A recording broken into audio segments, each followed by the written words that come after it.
Have you ever wondered how a single act of kindness, something as simple as letting a stranger warm up in your truck, could change everything?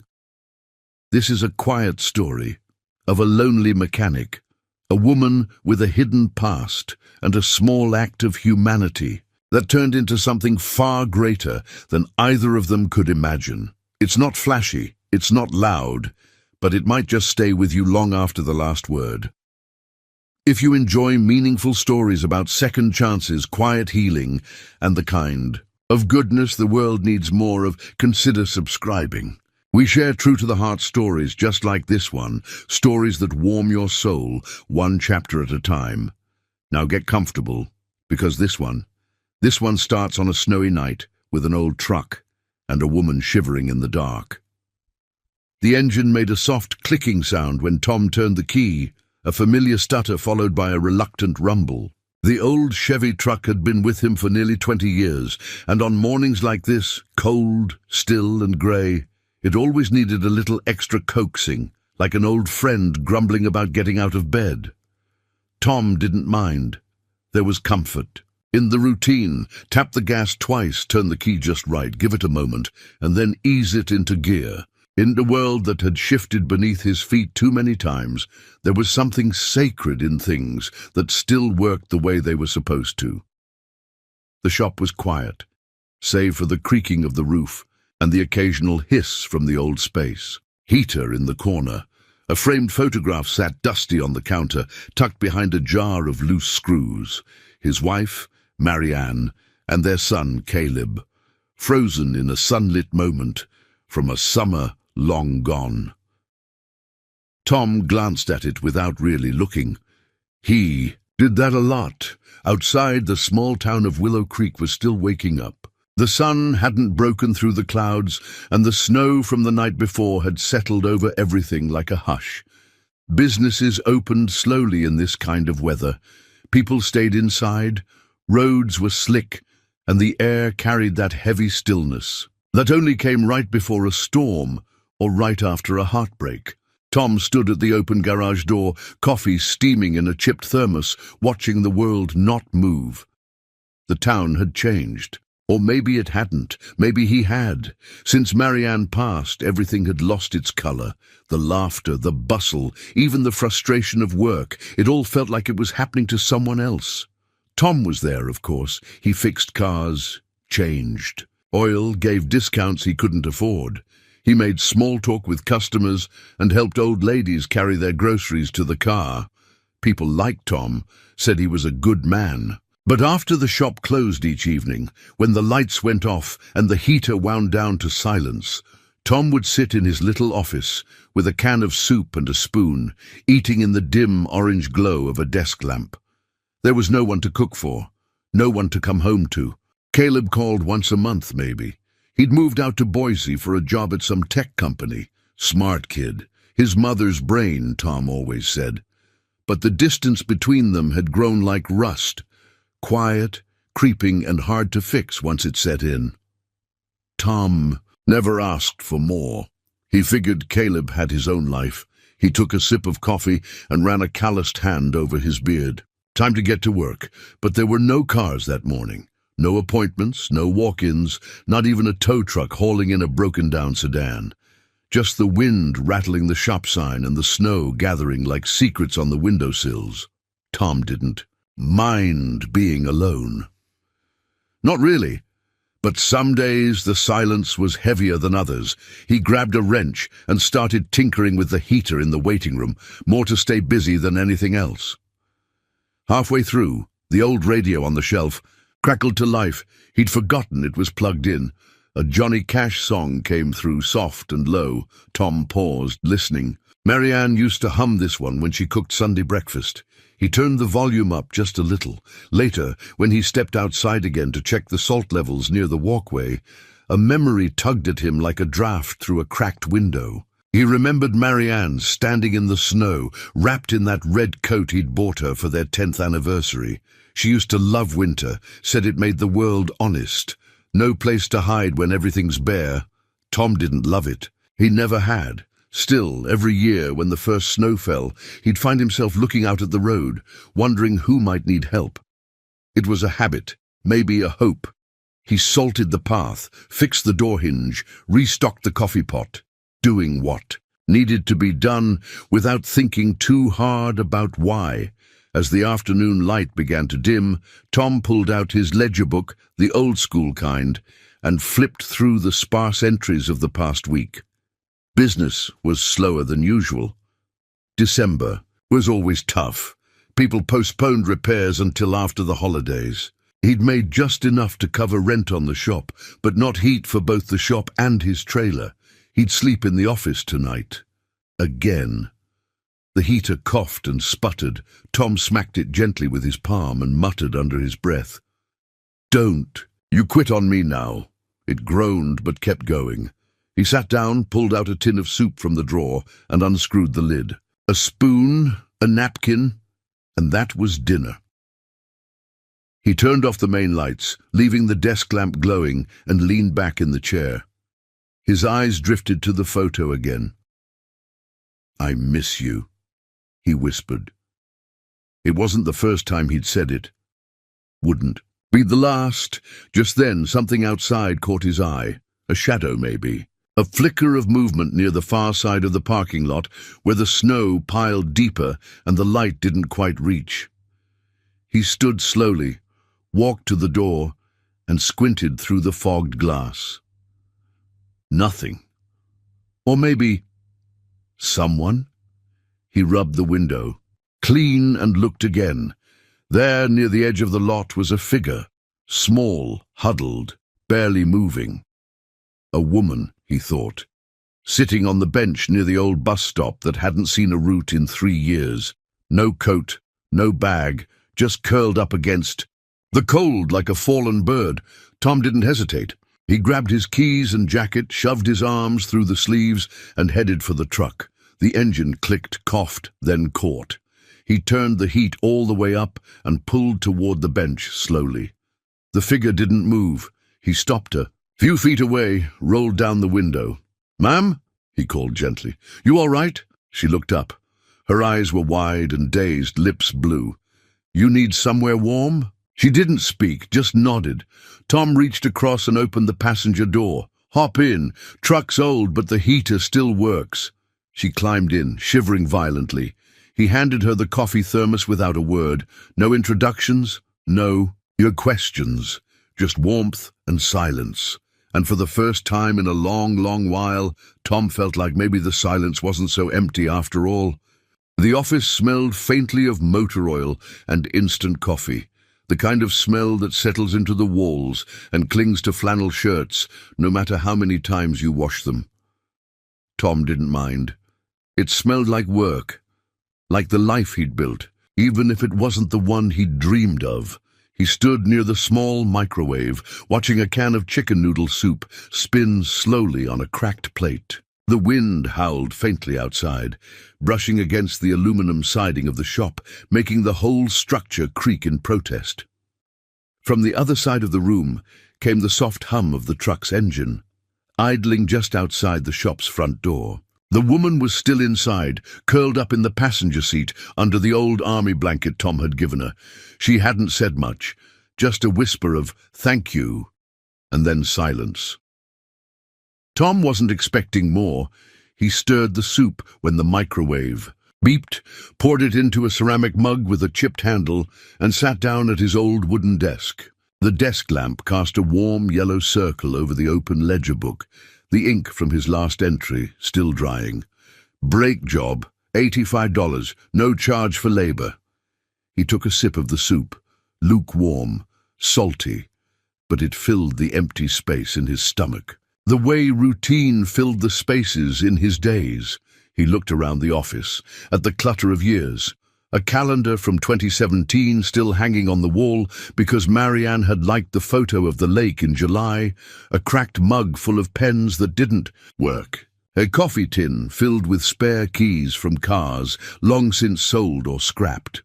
Tom had once imagined growing old somewhere else, maybe with a little house on a hill, a porch swing, grandkids underfoot. But life had a way of rewriting your dreams. In quieter, lonelier fonts, he glanced again at the photo frame, tucked into the bookshelf's corner. Marianne, in a blue summer dress, smiling with her hand on Caleb's shoulder. Caleb had been, 16 then? He'd just finished rebuilding. His first motorcycle with Tom that summer. A proud moment. They used to have Sunday dinners together back then. Marianne would bake something from scratch, usually with too much cinnamon, and Tom would set the table, humming along to her favorite records. Caleb would complain, but always eat 3 servings. Those dinners were long gone now. Marianne had fought bravely, but lost. And after the funeral, Caleb stayed for 2 weeks before packing up for Boise. He said he needed space. Tom hadn't argued. He understood grief came in different forms. But silence. Silence had become the form grief chose for Tom. The radio on. The desk crackled softly. He turned the volume up a bit. A Willie Nelson song floated through, warm, twangy, nostalgic. Tom sat back, mug in hand, listening as the snow tapped gently against the window. He thought of the woman in the truck, young, mid-30s maybe, pale and thin, like life had worn her edges down. No ring on her finger, no backpack or suitcase, just a worn coat and eyes that had seen too much. He wondered where she had been, headed, or where she was coming from, but he didn't ask. He never did, really, not since Marianne. Questions felt like violations now. People carried enough weight without having to explain it to strangers. He stepped out into the cold again, pulling his coat tighter. The snow had picked up, flurries now dancing sideways in the wind. He opened the passenger door gently. She was awake, eyes half-lidded, still clutching the thermos he'd given her. "You okay?" he asked quietly. She nodded. Her voice, when it came, was hoarse. "Just tired. Thank you." "You're welcome to stay in here as long as you need. The heater's stubborn, but it works better than mine."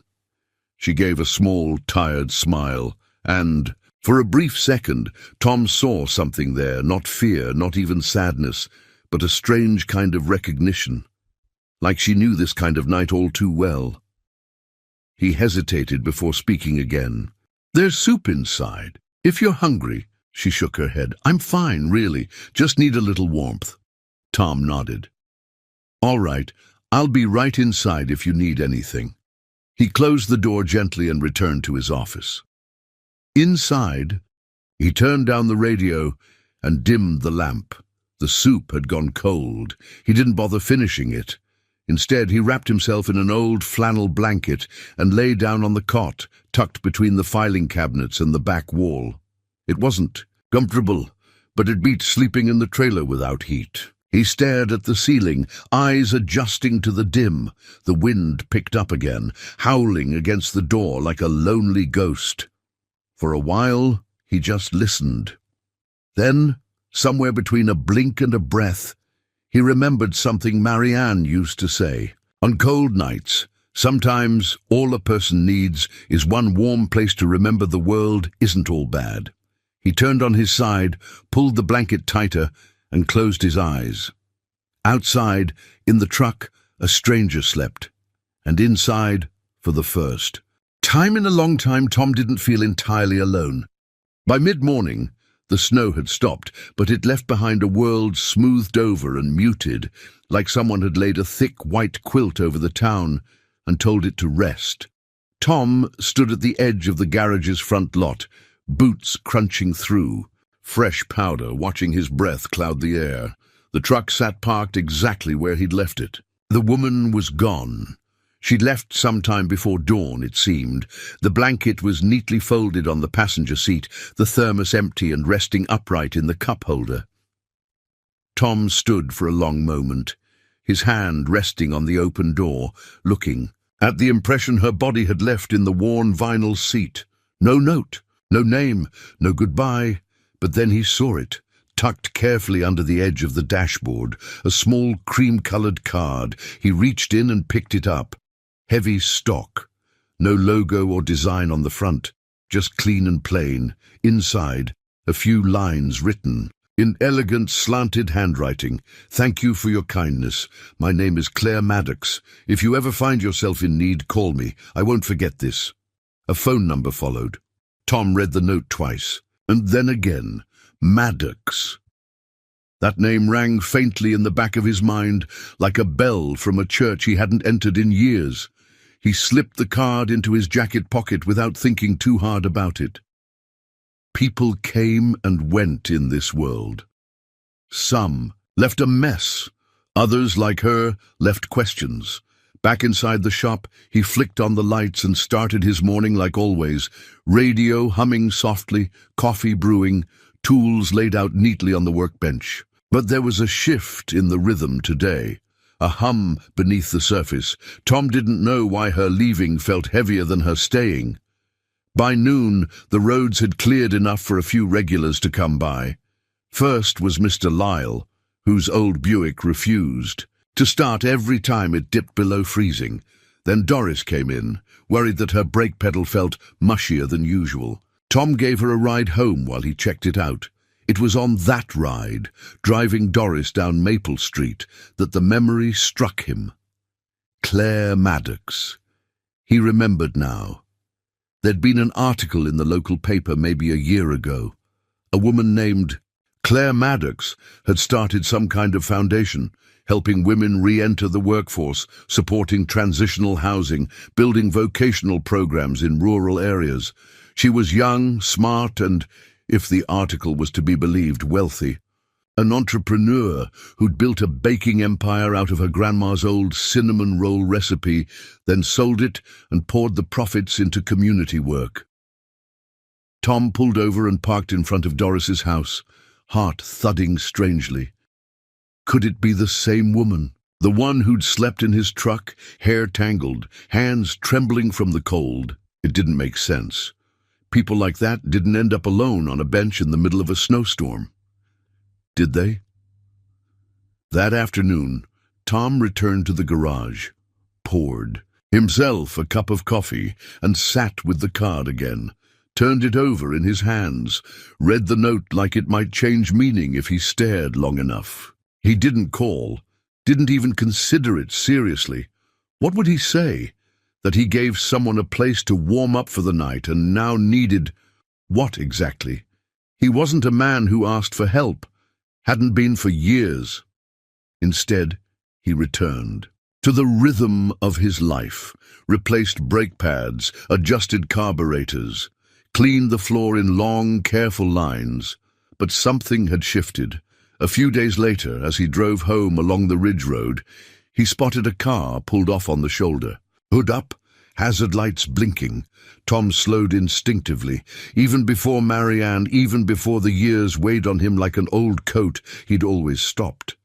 That was just who he was, the kind of man who carried jumper cables in every vehicle and checked on stranded strangers, even if all he could offer was a phone to borrow or a spare bottle of water.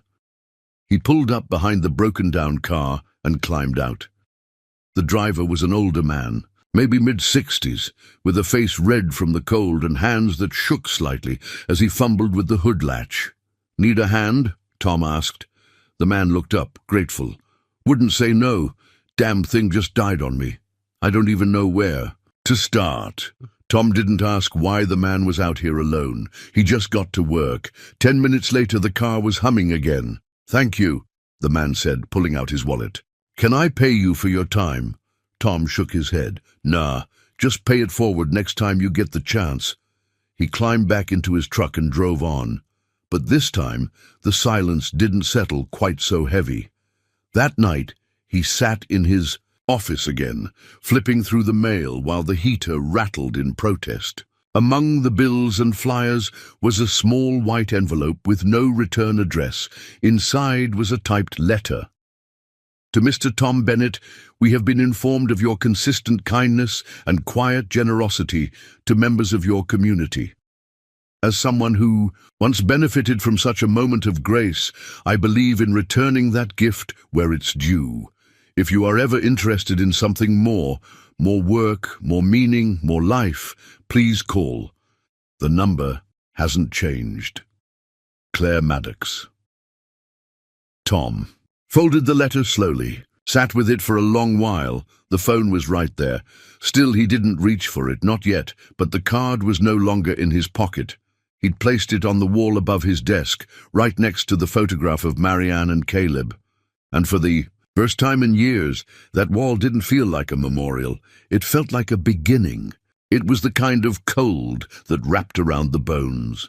Not just chilly or sharp, but ancient, almost sentient, like something that wanted to remind you how small and fragile you really were.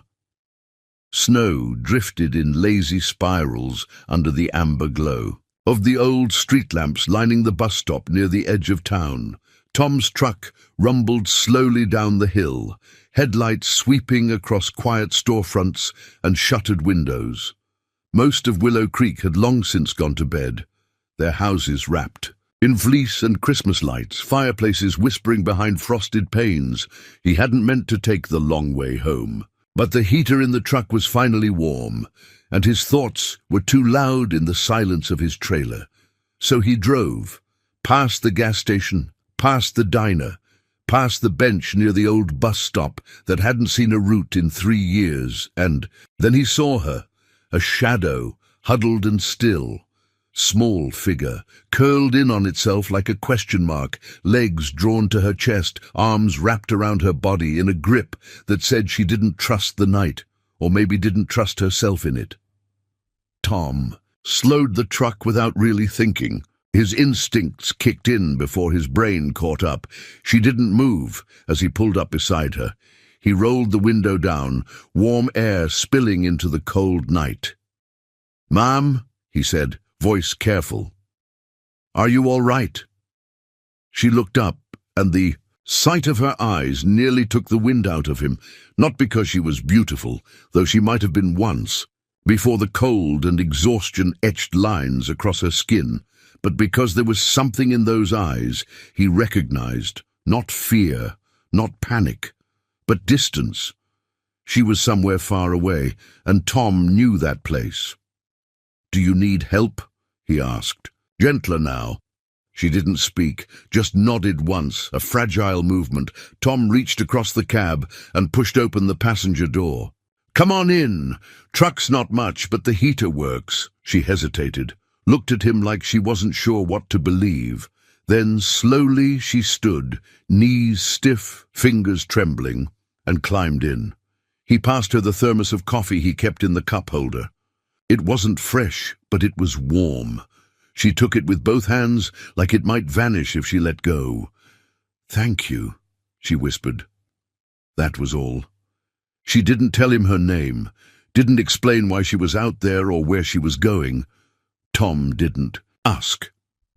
He'd learned over the years that not all kindness needed a reason. Sometimes people just needed a place to be without having to explain themselves.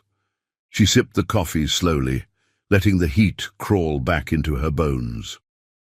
Tom turned the heater up another notch and adjusted the vents so they blew directly toward her. For several minutes, neither of them spoke. The silence wasn't uncomfortable. It was just honest. After a while, she leaned back against the seat and closed her eyes. Tom pulled the truck into the lot beside his shop, left the engine running, and got out. Inside, he grabbed the old army blanket from the cot and returned to the truck. She stirred slightly when he opened the door. Her eyes fluttered open. "Here," he said, holding the blanket out. "This'll help." She looked at it like it was too much, like even a gesture that small had weight, but she took it, wrapped it around herself tightly, and nodded. "Thank you again." Tom just gave a small smile and said, "Try to get some rest. You're safe. Here." He left the truck running, heater purring steadily, and walked back into the shop. The wind picked up, rattling the aluminum siding. The radio inside the office was playing an old tune he hadn't heard in years. Sam Cooke, maybe. Something about change coming. He sank into his chair, arms aching from the cold, but heart strangely warm.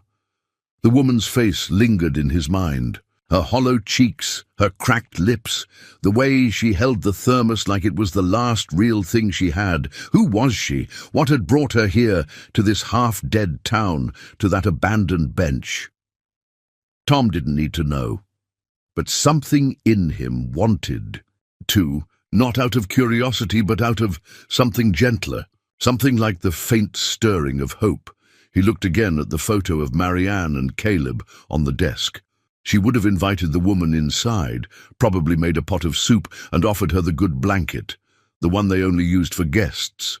He could almost hear her voice in his mind. "You don't have to fix everything, Tom. Just be someone people can rest next to." That was who he used to be. That was who Marianne had helped him become. And somewhere along the way, after she passed, after Caleb moved away, after the world got colder, he'd stopped being that man. He'd retreated into silence, let the weight of grief turn him into a shadow of himself. But tonight something shifted, a hinge in his heart, creaking open just a little. Maybe it was the woman. Maybe it was the way she didn't ask for help, but accepted it anyway. Or maybe, just maybe, it was time. Tom turned off the radio and stood, moving quietly to the cot in the corner. He lay down without bothering to undress, the flannel blanket pulled up to his chin. The wind howled outside. Snow tapped at the window panes like a child wanting to be let in, but inside the heater hummed. The woman slept, and the shop held its quiet vigil. And for the first time in a long while, Tom felt like he'd done something right, something that mattered. He didn't know who she was. He didn't know what tomorrow would bring, but he knew this. Tonight someone would be warm, and that somehow made the cold a little more bearable. Tom awoke just before dawn, his eyes blinking open to the soft golden halo of his desk lamp still glowing from the night before. His back ached from the cot's thin mattress, and his knees protested as he sat up and swung his legs to the floor. Outside, the world was still. Snow dusted the windowsill in fine patterns, and frost traced delicate feathers along the glass. A quiet morning, the kind that came only after the cold had finished its argument with the night. Tom reached for his coat, shrugged it on, and moved stiffly toward the front of the shop. The truck was still parked outside, its engine long cooled. He squinted through the glass door. Empty. She was gone.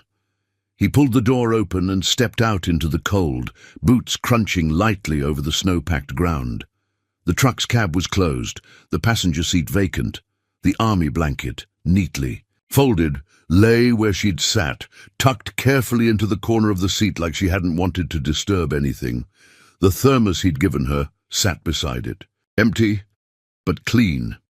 He stared at the scene for a long moment, processing her absence. No goodbye, no knock on the door, just a quiet departure, like a ghost slipping through a wall. But there, just above the glove compartment, caught under the edge of the cracked dashboard, was something new, a card, cream-colored, heavy stock, no design. He pulled it out slowly, heart giving a single, unexpected thump. On the inside, written in elegant, slightly slanted handwriting, "Thank you for your kindness. My name is Claire Maddox. If you ever find yourself in need, call me. I won't forget this." Below the message was a phone number. Tom stood frozen, the card resting in his gloved hand, breath fogging the air around him. Claire Maddox. The name rolled around in his mind, stirring something. He walked back into the shop, card still in hand, and sat down heavily at his desk. He read the note again, then once more. There was something about that name. It tugged at him, familiar but distant, like a song he'd heard in another life. He reached into the bottom drawer of the desk, pulled out an old laptop he hadn't used in months, and plugged it in. The boot-up process was slow, the fan wheezing, like an asthmatic squirrel, but eventually the screen lit up. Tom opened the internet browser and typed the name into the search bar. Claire Maddox. Dozens of results filled the screen. Articles, photos, interviews. A headline from a business journal, from homeless to CEO, Claire Maddox and the bakery empire. Built on second chances. Another, Maddox Foundation funds $10 million for women's shelters nationwide. His eyes scanned the page, catching fragments. Orphaned at 14, lived on the streets, started baking out of church basements, sold her first business for $12 million, turned to philanthropy. Focused on small towns, vocational programs, women's support services. Tom leaned back in his chair, the card still resting in his palm. The woman who'd spent the night in his truck wasn't just someone down on her luck. She was someone who had been down and climbed her way up. And yet, last night, she had looked like someone with nowhere, left to go. He stared out the window for a while, lost in thought. The silence of the shop felt different this morning, charged somehow. As if something had shifted in the wiring of his life, and he hadn't noticed it until just now. He thought about calling, just to say, "What? Thanks for the card?" Or maybe, "Are you okay?" But the truth sat heavy in his chest. Tom hadn't talked to someone outside this town for more than 5 minutes in years. He didn't do phone calls, or business meetings, or people who wore designer coats and had articles written about them. He was just a mechanic. A decent one, sure, but plain. Nothing about his life was impressive. He looked down at the calloused hands that had once built a treehouse for Caleb, rebuilt 3 engines in 1 weekend, and held Marianne's hand as she slipped away. He wasn't sure what a woman like Claire Maddox could possibly want from a man like him, besides a warm truck and a quiet night. Still, she'd left the card. He placed it carefully on the wall above his desk, next to a photo of Marianne and a faded Best of Willow Creek Auto Repair certificate from 2009. It didn't feel out of place there. He didn't call her that day, but he thought about her. And that night, as the snow began to fall again, Tom kept the porch light on outside the shop, just in case someone else needed a place to get warm, because for the first time in a long while, something inside him had warmed too. It wasn't love. Not yet. It wasn't even hope. It was something simpler, something more urgent. Awareness, the sense that he had unknowingly stepped into the first few pages of a new chapter, and maybe, just maybe, it wasn't too late for a man like him to be part of someone else's story again. Tom had never believed in symbols. He wasn't the kind of man who read into things. He dealt in timing chains, gaskets and carburetors. He believed in worn metal and engine oil, not fate or messages left behind like breadcrumbs in a fairy tale. But the card, that cream-colored thick stock card, it sat on the corkboard above his desk like it belonged there. He'd tacked it up beside a faded photograph of Caleb and a small prayer card from Marianne's memorial service. At first it had felt out of place, like it didn't belong among those dusty remnants of his private life. But now, a few days later, Tom found his eyes drifting to it every time the shop fell silent. Claire Maddox. He'd memorized the name. The gentle curve of the script, the steadiness of the pen. The fact that she hadn't left behind an explanation, only an invitation. If you ever find yourself in need. What did that even mean? Need what? A favor? A second chance? A miracle? He hadn't told anyone about her, not that there was anyone to tell. His circle had shrunk so much in the past 5 years that he could count his weekly interactions on one hand, customers mostly, a few neighbors, and once a month Caleb's short, polite phone call. But he had told someone. Sort of. 2 days after she left, Mrs. Della Pickens brought in her old Chrysler for a new alternator. She was half-blind and wholly stubborn, always showing up without an appointment and always insisting on paying in cash. Exact change, no more, no less. As Tom worked under the hood, she stood by the heater with her mittens still on, chatting, as though silence were a crime. Snow's been bad this year. Lot of folks ending up places they didn't mean to, she said, sipping from a styrofoam cup she'd brought herself. Saw a young woman walking near the gas station night before. Last didn't look like she had anywhere to be. Breaks your heart, don't it? Tom tightened a bolt, then paused. Yeah, it does. You give her a ride? Tom wiped his hands on a rag, eyes fixed on the engine block. Something like that. Della narrowed her eyes, then smiled a little. Still got that soft streak, huh? He gave a half smile. Some habits die harder than others. She didn't ask more. Just patted his arm and left him with an extra muffin she accidentally brought. But even after she drove off, Tom couldn't shake the feeling. It wasn't just that Claire had vanished without a trace. It was how right it had felt to open that truck door. How natural the silence between them had been. How in her brief presence he had remembered what it felt like to be useful in a way that didn't involve lug wrenches or timing belts. And now, this card. He picked it up again that night, sitting in the trailer after locking up the shop. The number was still there, clear as day. No area code he recognized, but that didn't mean much. Tom hadn't left the state in over a decade. He held his phone in his hand for a long time. His thumb hovered over the keypad. Then he set it down. Maybe. Tomorrow. Instead, he pulled out his ledger book and added a new line under Thursday. Truck heater repair, no charge. It was the smallest way he could mark what had happened. But there was something else. A shift, like someone had nudged the foundation of the quiet world he'd carefully built. The next morning, Tom showed up to the shop early. He made a full pot of coffee, even though he usually only brewed a half. He swept the front walk and cleared the snow from both benches out front, and when he turned the sign to open, he realized he wasn't just going through the motions. He was waiting. For what? He didn't know, but he was waiting all the same. Late that afternoon, between a tire rotation and an oil change, the shop phone rang. It rarely rang anymore. Tom wiped his hands and picked it up. Willow Creek Auto, he said, automatically.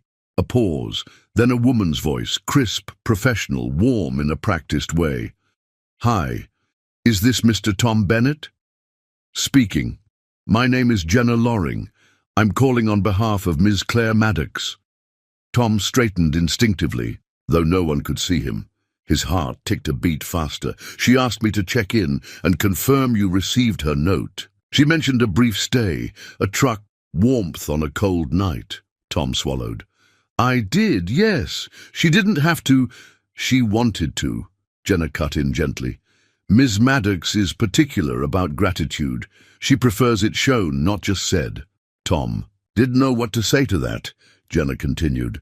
She also asked me to extend an invitation.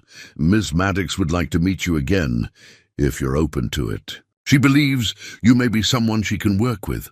Work with? There was a small pause. Then, she'll explain better in person. Tom's mouth was dry. When? Whenever you're ready. She's in town through the end of the week. Town? Willow? Creek wasn't the kind of place people stayed in unless they had to. I'll think about it, he said, voice low. Jenna's tone was kind. Of course. Just know the offer stands. The line clicked off a moment later. Tom set the receiver down slowly. Outside the window, the snow had started again, soft flakes falling in the golden hour light, turning everything tender. He looked up at the card once more. Still no price, still no expectations, just an open door. And for the first time in years, Tom wondered what might be waiting on the other side. Tom stared at the phone on his desk like it was something foreign, not a tool, not a line of connection, just a thing, quiet and inert. But today, it felt heavier than any wrench in his toolbox. The card still sat where he'd pinned it, unchanged. And patient. If you ever find yourself in need, call me. Her handwriting was confident, deliberate. It didn't waver like someone unsure of her offer. It extended from a place of knowing, but that was the problem. Tom didn't need anything, at least not in the way people usually meant. His shop was still running, barely. He had enough to eat. He had a place to sleep, heat in the pipes, coffee in the pot, and loneliness? Well, he'd learned to carry that like a spare tire, always present but tucked away unless needed. Besides, what would he even say? "Hi, Claire. This is the guy with the truck. Thanks for not dying of hypothermia in my passenger seat. Want to grab coffee? Maybe donate $1 million to my leaky roofed shop while you're at it?" He exhaled and turned away from the phone. It was easier to lose himself in work. He spent most of the morning underneath a rusted-out Chevy, replacing a transmission that had no right still being on the road. Then a brake job on an old Ford sedan, followed by an oil change for the town librarian, who always paid in homemade pies. He told himself he wasn't thinking about Claire Maddox. But every time his hands went still, she was there. Her voice soft and hoarse, her hands wrapped around the thermos, her silence deeper than the cold. By the time the sun started its slow winter descent, Tom had walked past the phone 11 times. He so counted. He made another pot of coffee just to have something to do. He even restocked the candy bowl at the front desk, something he hadn't done since Halloween 3 years ago, and still, the phone didn't ring. Near dusk, he sat at the counter, elbows resting on the cool surface, coffee growing cold in his hands. He reached for the card again, read it, then set it back down. He picked up the phone, then put it down, picked it up. Again, put it down. A man could go crazy like this. What if he called and it changed everything? Worse, what if he called and it didn't? He rubbed his temples and muttered, "You're talking to a piece of paper, Tom. That's not a good sign." He stood, stretched, and turned off the heater in the office. The cold crept in immediately, making his joints ache, but it cleared his head. Then he did something he hadn't done in months. He reached for his jacket, locked the front door behind him, and walked. The streets were mostly empty, snow piled up in soft ridges along the sidewalks. Porch lights flickered on one by one, glowing, like fireflies in the blue dusk. He passed the post office, the bakery, the hardware store with the bell that hadn't worked since spring, and then he saw the bench. The same bench where she had sat just nights before, shivering under the weight. Of the sky, it was empty now, just snow and silence. He walked over to it, stood for a moment, then sat. It was stupid, he knew. He wasn't sure what he expected to feel, some lightning bolt of certainty maybe, some inner voice that said, "Call her, you fool, this means something." But the truth was quieter than that. All he felt was a strange sense of presence, like her absence had somehow left a warmth behind. And for a man like Tom, who had lived so long in the shadow of what was gone, that warmth was worth listening to. He sat there for a long time, hands in his coat pockets, watching his breath rise and vanish. Then he stood up, turned, and walked back toward the shop. Inside, he didn't hesitate. He picked up the phone, dialed the number 1 ring 23. He was about to hang up when a voice answered. "Hello?" It was her, Claire, not her assistant. Not some smooth-talking gatekeeper, just her. Tom froze for a heartbeat, then found his voice. "Hey, it's Tom. From the truck. The one who offered you bad coffee and a noisy heater." A soft laugh on the other end. "Tom, I was hoping you'd call." He didn't know what to say to that. "I wasn't sure I should. I left the card for a reason." Another pause. Then Tom asked the question that had been sitting on his chest for days. "Why me?" Claire's voice was steady. "Because you didn't ask me who I was, or why I was there. You didn't try to fix me. You just made space." Tom exhaled, slowly. "That's not much." "It was everything," she said, "and I think you're the kind of man who's done that for a long time, probably for people who didn't even notice. I want to talk to you, in person." Tom hesitated. "I'm no one special." "That's the thing," she replied, voice soft. "You are. You just forgot." There was a long, quiet beat between them. Not awkward, just honest. Then Claire added, "I'm still in town. There's a diner near Main Street. Tomorrow morning, 8 o'clock? Tom nodded, though she couldn't see. "They'll be there." She didn't say goodbye, just, "I'm glad you called," and the line went silent. Tom stood for a long time, phone still in hand. Then he looked at the card one last time. It didn't glow, didn't whisper secrets.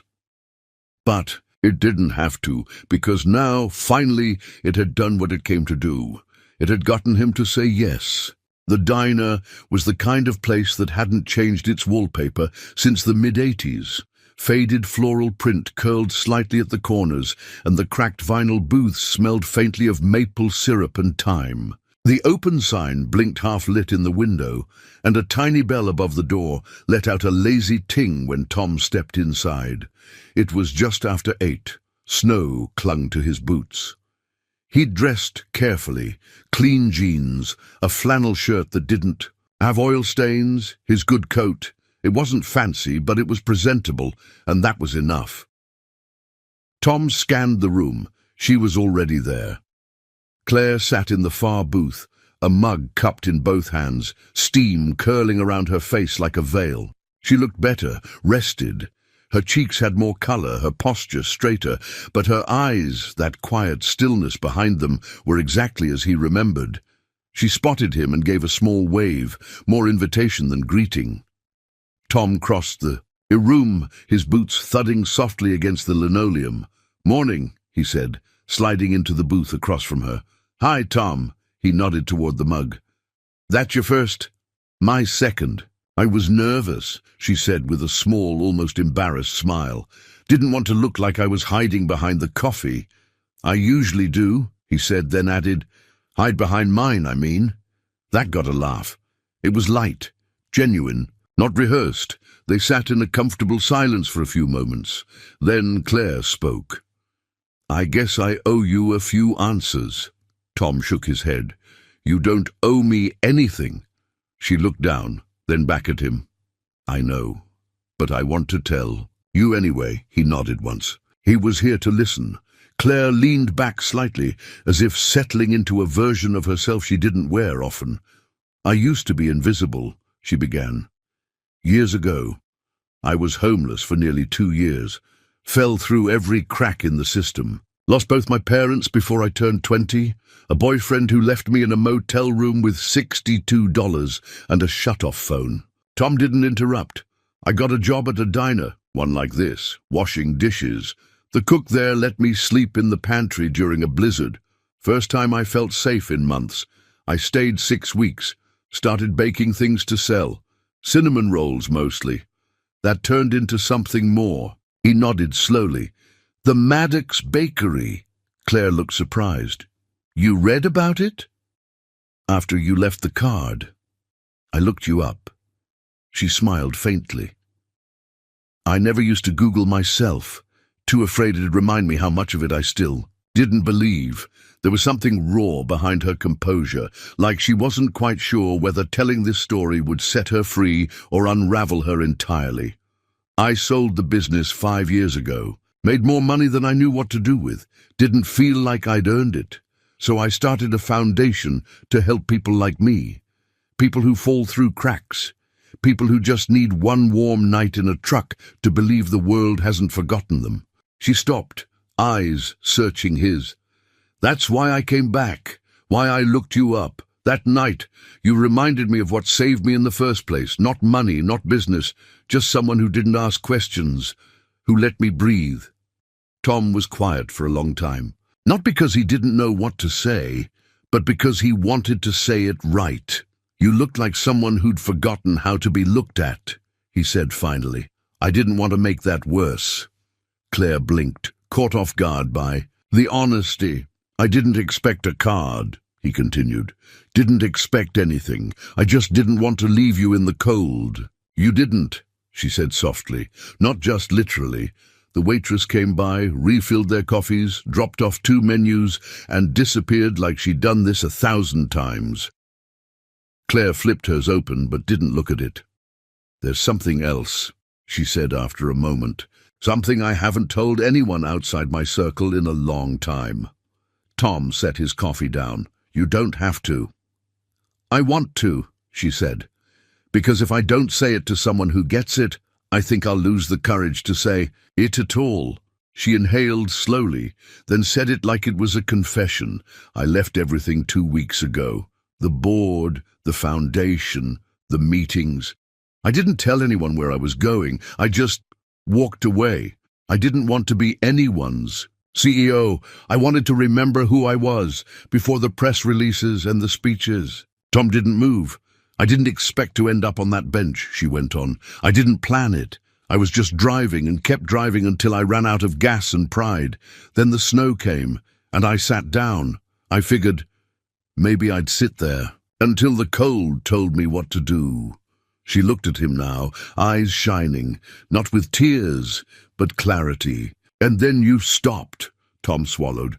His voice, when it came, was low and steady. I always stop. Doesn't matter who it is. Never has. I know, she said. That's why I came back. They didn't speak for a while after that. The moment didn't need anything more. Eventually Tom picked up the menu, glanced at it and said, "You ever had the pecan waffles here? They're not great, but they're dependable." Claire smiled. I think I could use a little dependable. He looked across the booth at this woman with 2 lives, one full of headlines and fortune, the other buried beneath blankets in a quiet truck cab, and saw her for what she truly was. Not a stranger, not a millionaire, just someone who needed a place to rest for a while. And maybe so did he. The shop smelled like winter again, rubber, oil, and the faint burn of the old space heater working overtime in the corner. Tom wiped his hands on a rag, then on his jeans, then back on the rag, as if nervous energy could be scrubbed away with grease. Claire was coming. He wasn't sure what to call it. A visit, a meeting. That word felt too formal for the woman who'd once curled up in his truck with a borrowed blanket and coffee gone cold. But it also felt too casual for the woman who had a Wikipedia page, a private foundation, and a voice that made you believe in second chances. It had been 3 days since they sat in that diner. 3 days since pecan waffles and honest words. 3 days since Claire said, before she left the table, "I'd like to see where you spend your days." Tom, so here he was, swept the shop floor twice, cleared the parts shelf, even fixed the closed sign that had been crooked since spring. At exactly 9 a.m., a car pulled up, not a black SUV or a chauffeured ride. Just a silver Honda with a little rust near the wheel well and snow melting in wet streaks down the side. Claire stepped out wearing a navy coat and a knit scarf that looked handmade. Her hair was tied back this time, face bare of makeup, the same quiet strength in her stride. Tom opened the door before she reached it. "Morning." "Morning," she said, eyes soft. "Smells like work in here." That's one way to put it. He stepped aside. "Come on in." She entered slowly, eyes scanning the space, the cracked tiles near the counter, the walls lined with tools hung by nails hammered in decades ago. The calendar still turned to November. "It's exactly what I imagined," she said. "Most people imagine something more modern," Tom replied. Claire smiled. "I've had modern. I like honest better." He gestured to the stool near the counter.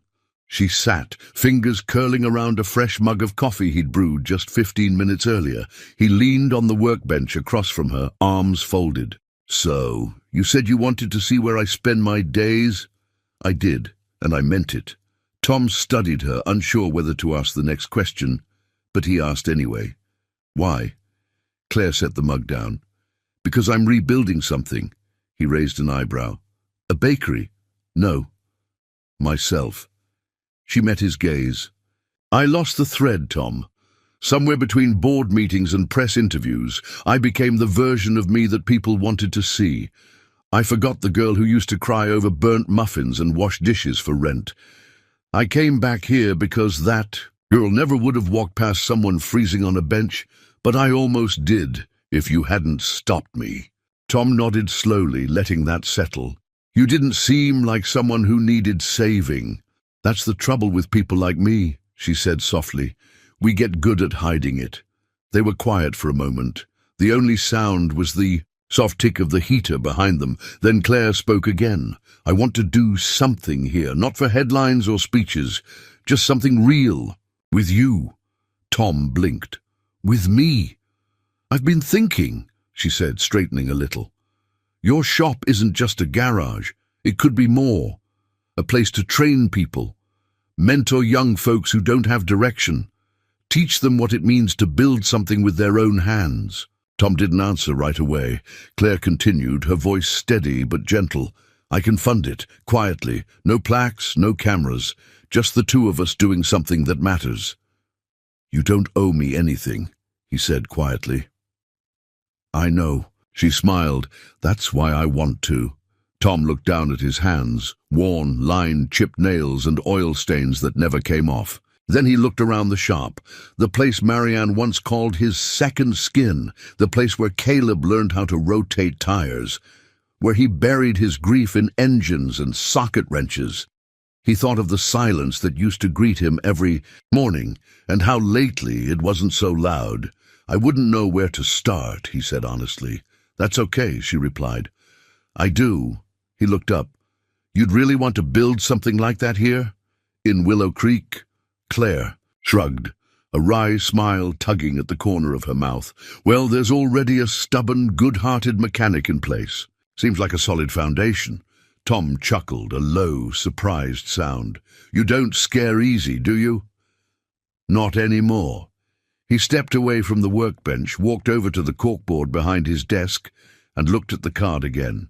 The one with no logo, no title, no promises, just that quiet offer. He took it down, turned it over in his hands, and then looked at Claire. What do we call it? He asked. Claire tilted her head. The shop? No, Tom said slowly. The thing we build next? She was quiet for a moment. Then she said, the Warm Truck Foundation. Tom blinked, laughed, shook his head.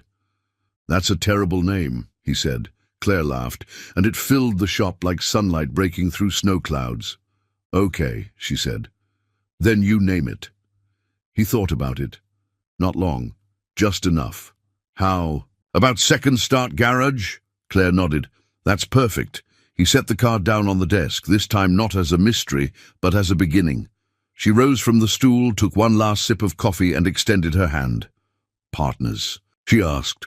Tom looked at it, then past it, then into the eyes of a woman who had once disappeared into his truck and come back as someone who changed the temperature of his world. He shook her hand. Partners.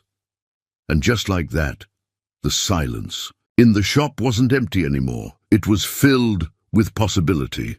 Tom didn't sleep much the night after they shook hands. He lay on the cot in the corner of his office, blanket pulled to his chin, staring at the cracked ceiling tiles as if they held answers he'd never dared to ask for. Outside, the wind rattled. The windows, and somewhere nearby, snowmelt dripped into the gutter with slow, persistent rhythm. But inside, the storm was all in his chest. He kept hearing her voice. Partners. It had sounded so simple, so clean. Like something two people say when they're starting a company, not when they're stepping into something that could change their lives. She'd meant it. That much he knew. Claire wasn't the kind of woman to say things just to fill the air. Every word she spoke felt deliberate, weighted, like she had made peace with every syllable before she let it go. But Tom wasn't used to being part of anything anymore. The thought of kids walking through his shop, eager, wide-eyed, watching him as if he knew something valuable, it scared the hell out of him. He didn't feel like a mentor. He felt like a man who kept things running, a man who survived, but didn't build anymore. At some point in the quiet hours, he sat up, pulled on his coat and walked out into the snow. The cold hit his skin like truth, sharp and real. He didn't mind. He crossed the lot, past the truck where Claire had once slept, and stood under the old security light, staring at the snow-covered sign that read, Bennett Auto Repair. It looked tired, worn, a little like him. By morning, he'd already made the coffee and cleared a space in the back of the shop, dusting off a metal shelf that hadn't held anything but cobwebs in 3 years. He wasn't sure what he was doing, just moving, one small motion at a time. At 9:10, Claire arrived.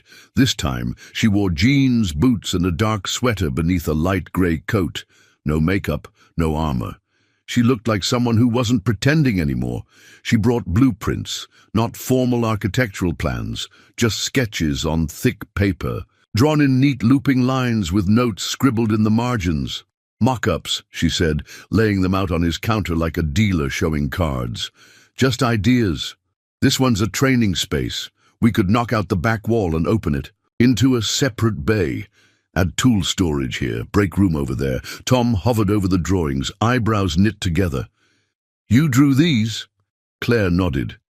"Used to love drafting as a kid. Architecture was my first dream. Baking was my survival." He said nothing, but she noticed the hesitation in his eyes. She folded the sketches slowly. "Tom, say what you're thinking." He took a breath. "I'm thinking I don't belong in a blueprint. I belong in the in-between, fixing things, not building futures. These plans, you've thought them out. They're real. I'm just a guy who changes brake pads and keeps coffee hot." "You're more than that." "Am I?" He met her eyes. "You've built empires. I've patched together a life with duct tape and routine. How does someone like you see someone like me and think, yes, him, that's the man I'll trust to change lives?" She didn't flinch. "Because I know what it's like to stand in the cold and feel seen," she said softly. "Because you didn't ask for anything and you still gave. Because some people shine, Tom. And some people hold the light steady so others can find their way home." He looked away. "I'm not shiny, Claire. I'm not asking you to be." He pressed his lips together, walked to the window. Snowflakes tapped at the glass like reminders. "I lost someone," he said quietly. "Marianne, my wife, 4 years ago. Cancer." Claire's eyes softened. "She made me believe I was worth something," he said, voice low. "That I was more than grease under my nails and calluses on my palms. When she died, I stopped trying, just kept the lights on, took care of the truck, let the world get smaller." He turned back to her. "I don't know how to be that man again." "You don't have to," she replied. "You only have to be the one you are now. That's the man who opened his truck to a stranger. That's the man I trust." For a moment, the shop felt like church. Quiet, honest, holy in a way that had nothing to do with walls or sermons. Claire reached into her bag and pulled out a small folder. "I drafted a budget. Quiet funding, no strings. We start small, 6 months, pilot program. A handful of kids, paid stipends, tools provided. You lead the training. I'll handle the logistics. We evaluate from there." Tom took the folder, thumbed through the pages. Numbers, schedules, real steps. This wasn't a dream, it was happening. If he said yes, and for the first time since Marianne's funeral, he felt something push back against the weight he'd carried for so long. Not a replacement, not a miracle, just movement. 6 months, he said. Claire nodded. He closed the folder, set it on the counter. "Okay," she blinked. "Okay? Yeah." He let out a breath. "Let's build something." A smile spread across her face, one that came from the center of her chest. Not the press release kind, the kind built from hard days and harder choices. "I'll get started on the grant paperwork," she said. Tom smirked. "I'll sweep out the back bay." Claire gathered her things, paused at the door. "Tom?" "Yeah?" She looked at him softer now. "You're more than worth it. You're needed." Then she left, and for the first time in years, Tom Bennett stood in the middle of his shop and believed it might be true. It started with a single workbench, cleared of clutter for the first time in years. Then came the tools, labeled and hung in neat rows, wrenches, socket sets, ratchets, each in its place. A new heater replaced the old one that coughed like a lifelong smoker, and the cracked window in the back bay was finally swapped for one that sealed shut when it snowed. Tom had always fixed things, but he hadn't rebuilt anything in a long time until now. It had been 3 weeks since he said yes. 3 weeks since Claire walked out of his shop and left behind not just a folder of plans, but a future.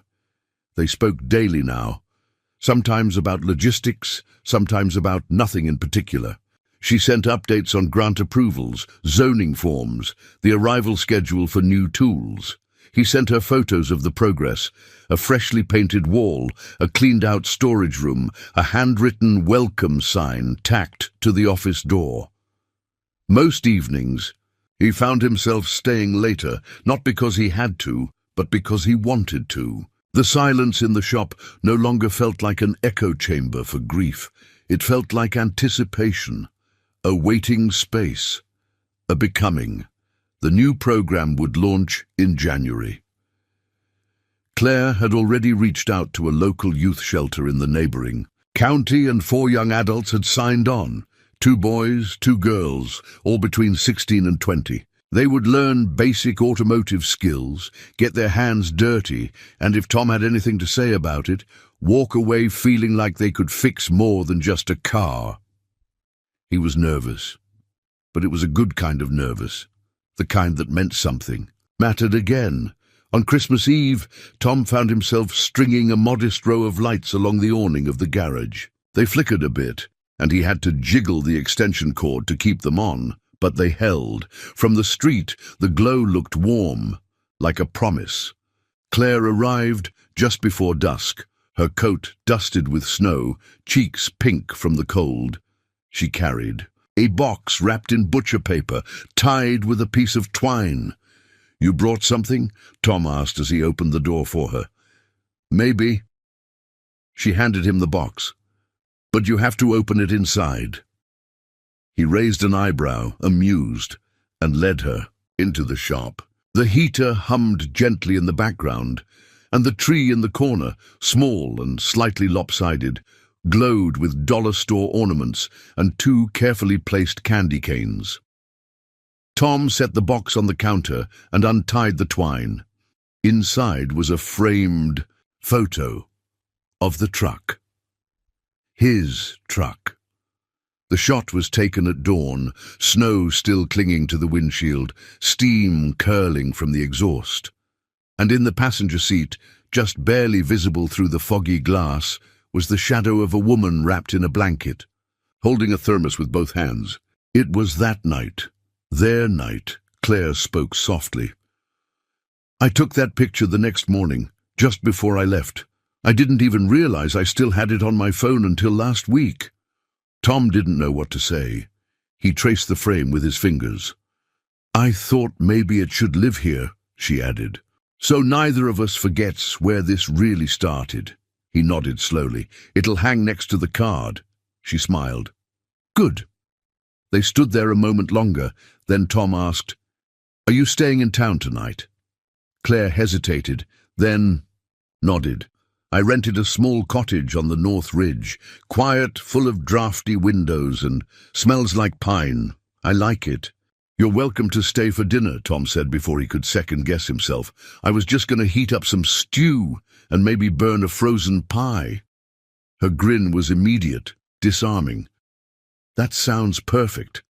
They ate in the office, paper plates balanced on knees, the space heater humming, and the Christmas lights blinking in mismatched rhythm. Afterward, Tom made cocoa on the hot plate, and Claire wandered the shop, hands trailing along tool benches and newly cleaned cabinets. "You ever think," she asked quietly, "about what might have happened if you hadn't stopped that night?" Tom leaned against the counter, mug in hand. "I try not to." "I do," she said. "Sometimes I think the person I was becoming wouldn't have survived much longer. Not because I didn't have resources or people or therapy, but because I'd forgotten how to feel safe around someone real." He didn't answer, just sipped his cocoa and let the silence hold the weight of her words. "I've done a lot of good," she continued, "built things, helped people, gave away more than I ever expected to earn. But I think this is the first thing I've done that feels like it gives back to something that gave to me." Tom looked at her. "You're the one changing lives now?" Claire shook her head gently. "No, we are. Later, When she stood at the door to leave, snow beginning to fall again in the blue hush of evening, she turned to him and said, "I think we both needed a warm truck that night." He nodded. "And a second chance." She touched his arm gently. "Merry Christmas, Tom." He watched her walk to her car, headlights cutting through the flurries, and then disappear into the falling quiet. New Year's came with the smell of motor oil and fresh paint. The first trainee arrived 2 days early, an 18-year-old named Jonah, with quiet eyes and a nervous laugh. Tom showed him where the gloves were, how to check the oil, how to feel the difference between a worn belt and a new one. More would come. The program would grow. Claire visited often, but not as a guest. She helped with paperwork, painted the entryway herself, and brought soup on cold days. Their rhythm became easy, familiar, sometimes quiet, sometimes filled with stories, but always warm, always real. One evening, just before locking up, Tom flipped the new sign that hung by the door. Second Start Garage. Eston. 2024, he stepped back, looked at the frame on the wall, the photo of the truck, the card, and now a small plaque that Claire had mounted beneath them. Kindness costs nothing, but it changes everything. As he turned off the lights, he left one on above the front door, not because he forgot, but because someone might need to see it. Someone might still be walking, and this place was built for second starts. We'd love to know, where are you watching from? Let us know in the comments below. It always warms our hearts to see how far these stories travel. If this story touched you in any way, if it made you think, feel, or even just pause for a quiet moment, don't forget to subscribe. There are many more heartfelt stories waiting.